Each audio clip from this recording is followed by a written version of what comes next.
Canada is full of hotels that are hundreds of years old, most built in connection with the first railroad around 1900. With hotels that have been around this long, there are bound to be some otherworldly visitors reluctant to check out. So let's jump into the top 5 haunted hotels in Canada you should never visit.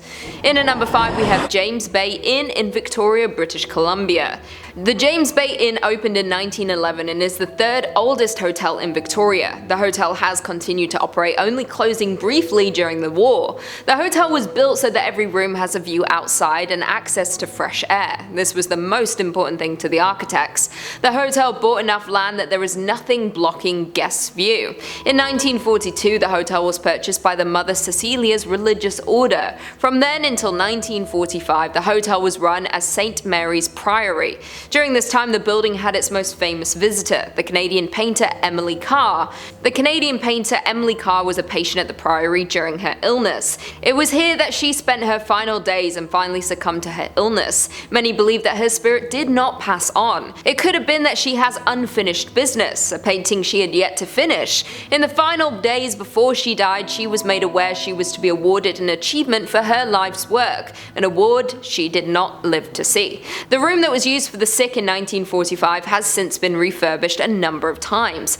It is now a men's room leading off from the pub. It is believed that her spirit is unhappy that where she had her final moments has been turned into a restroom. There are reports that she likes to play around with the ghost. She will call the phones in the rooms at night. When answered, no one is there. She has also been seen to appear at the end of the beds watching people sleep at night. She was also once seen in a mirror of the washroom. The scared guest told others, but no one else saw her on investigation. In at number 4 we have Fairmont Royal York in Toronto. Opened in 1929 by Canadian Pacific Hotels, the Fairmont Royal York in Toronto has been a member of Historic Hotels Worldwide since 2017. When it first opened, the hotel was the tallest structure in the entire British Empire. Within a year, the demand for the hotel grew so much the hotel already had its first renovations to add more rooms. Like most other hotels around that time, the hotel was designed as a chateau and Art Deco style architecture. This hotel has also hosted royal family members King George IV and Queen Elizabeth during their royal visit to Canada. The hotel is believed to have at least 4 ghosts who like to walk the halls of the historic hotel. An author named John Robert Colombo wrote the book Mysteries of Ontario. In the book, he mentioned a ghost that he came across during his stay at the Fairmont Hotel. According to the book, he saw an apparition of a man. He said he was a grey-haired man in a maroon jacket. He saw the man in the hallway of the 8th floor. Others have also reported seeing the man in different areas of the hotel. There is another story about a young woman who used to work at the hotel. The former employee once went missing during her shift. When she was finally found, it was too late. The woman had taken her life and was hanging from the stairwell railing above the 19th floor. The reason why she did this was never discovered. Since then, staff have heard strange scrapings and screams coming from that area of the hotel. If anyone dares to investigate the noises, they stop. Guests have also come into contact with her ghost on the 8th floor, claiming they felt the presence of someone, like they were being followed. As mentioned before, there are believed to be more ghosts in the hotel. The hotel is so grand in size that hauntings have occurred randomly over many floors. One electrician claimed he often feels cold spots when working on the hotel with no reason as to why. In at number 3 we have the Fairmont Chateau Laurier in Ottawa. The Fairmont Chateau was originally commissioned to be built in the early 1900s by Charles Melville Hayes. Charles was the president of the Grand Trunk Railway. He began his career with the company when he was just 17 as a clerk. He soon worked his way up the ranks within the company. It was his idea to build a transcontinental railroad within Canada from Moncton to British Columbia. He was an ambitious man but often promised more than he could actually achieve. This often led him to upsetting people and causing repercussions for his company. He was even called heartless, cruel and tyrannical by one member of the parliament. His hotel was due to open in 1912 after he returned to Canada after a short trip to London to sort out some of his business problems. The gala opening for his hotel was planned for April 25th. That's my sister's birthday. Just so you all know. He bought a ticket to travel back on the 10th of April after hearing his daughter back home was struggling with her pregnancy. He was due to arrive in New York on April 17th in order to make the gala. Unfortunately, Charles, along with his wife and staff, were on board the RMS Titanic. Charles is said to have helped the woman in his family safely get to the boats, but he himself would not make the trip. He was brought back to Canada to be laid to rest. His hotel did open after a amount of time to mourn his passing. Although he was not there when the hotel opened, it is rumored his spirit still remains within the walls. hours. Likely his spirit felt it had some unfinished business, having died so suddenly and tragically. One visitor from 2008 stated that the hotel was definitely haunted. She claimed her floor in particular was haunted, and she felt incredibly scared during her visit. Taps would turn themselves on mysteriously, as well as footsteps in the hallway. She did also state it would not stop her from visiting again though. Maybe the beautiful castle is worth a scare. In at number 2 we have the Banff Springs Hotel in Alberta. The Fairmont Banff Springs, formerly known as the Banff Springs Hotel, is a historic hotel in Banff, Alberta.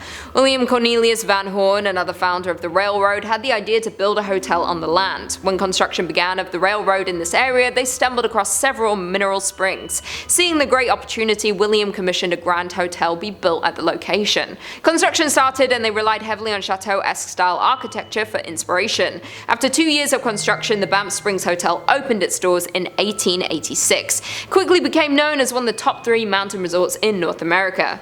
Its great reputation stands to this day. It has hosted historical figures such as King George VI and his wife Queen Elizabeth. The hotel is now open for over 130 years. A lot of guests have visited in that time, and it is believed that not all of them may have left. One story that has always been told between guests is one of the ghost bride. The story goes that her and her fiancé had booked in for a lavish wedding at the hotel. They had their entire family booked into the hotel, and it was looking to be a beautiful celebration of their love. On the morning of their wedding, she got into her dress and prepared herself for the big day.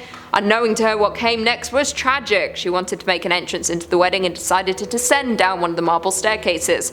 She slipped on her dress and frantically reached for something to stop her. She fell a great height to the bottom of the stairs, in front of all the guests and her fiancé. They watched in horror, unable to do anything. They rushed to her aid, but it was too late. She was already gone. The wedding party had to leave the hotel in an attempt to move on from the tragedy, but the bride could not. Her soul was trapped inside of the hotel. It is said she now spends her days walking down the same staircase, hoping to reach the bottom and greet her loved ones, but she never will. This is a common sighting for guests of the hotel. You can feel a chill run down you if you walk those steps today. Some guests have even heard crying echoes across the marble floors, unable to see what might be causing it. Maybe one day she will find peace in the afterlife, but right now she continues to haunt the halls of the hotel.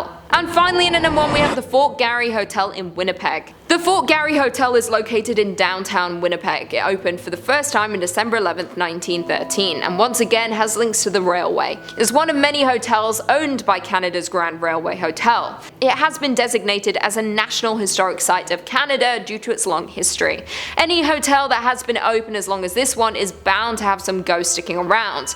The most haunted room in the hotel seems to be room 202. Many years ago, a woman and her husband checked into the hotel for their visit to Winnipeg. It is said that the husband had left to run an errand, leaving his wife at the hotel for a short time. When he didn't return for hours, the wife became worried. She then got a call from the police that he had been involved in a car accident. He did not survive the crash. Stricken with grief, the woman spent many days in the room locked away. She then decided to take her own life as she could not go on without her husband. Since then, the room is said to hold her angry spirit. Both staff and guests have made similar reports of seeing blood dripping from the walls. One woman claimed that during her stay in the room she was awoken twice by the feeling of someone getting into bed with her. The ghost is not only confined to the room, others have seen her in the hotel lounge, sat in a corner dressed in all black crying over her lost love. She is not the only ghost at the Fort Garry Hotel though, simply the only one who can be identified.